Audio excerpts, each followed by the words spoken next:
2010 should be about the many, not the few.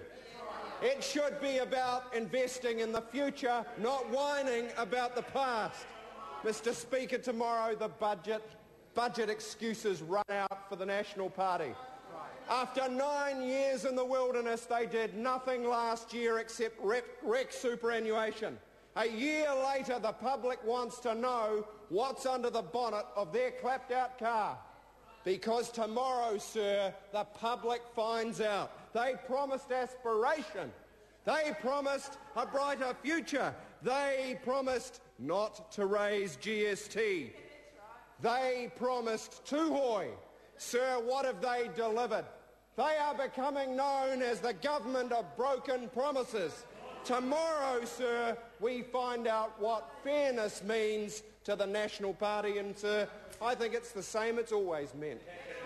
Be fair to the top 5%. Give them a windfall gain while rape victims cannot get counselling.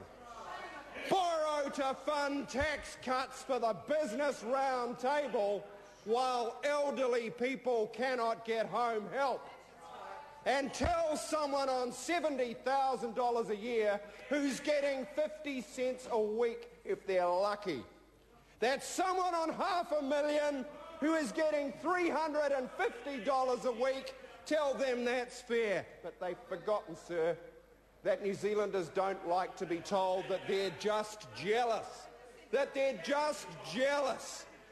Well, you can't be both jealous and fair. They can't be both jealous and fair, Mr. Speaker. And one thing New Zealanders know, sir, is that not only are they inherently unfair, but they do not have a solution to the underlying structural problems of this economy. Sir, they promised step change. They promised courage.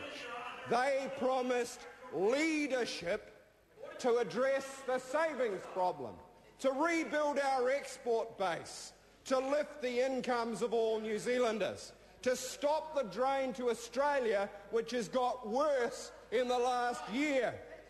New Zealanders know we're not even standing still, we're slipping backwards. We're seeing our dairy farms being bought up by foreigners. We are seeing private assets sold to fund the slide away of an economy that does not balance, and a government out of ideas as to how to fix it. Mr. Speaker, it hasn't been a good week for the Prime Minister. He told Tūhoi what he really thought of them, and he told Middle New Zealand what he thinks of them. They aren't core and critical. They are just the jealous, whinging, whining battlers on which his mates stand. He's even given up pretending that tax cuts drive growth because he knows the literature shows they don't.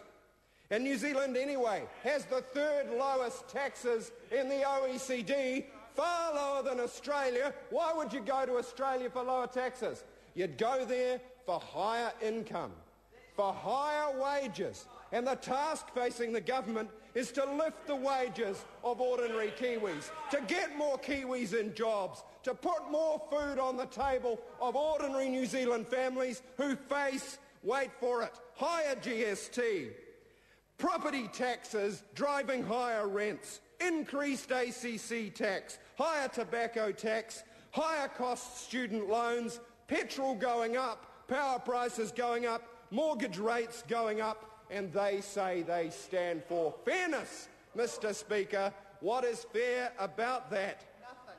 Fairer tax cuts would put money in the pockets of hard-working New Zealand families. They would create jobs. They would create the future that New Zealand needs. More jobs, better incomes by boosting exports, by boosting savings, by boosting the smart economy.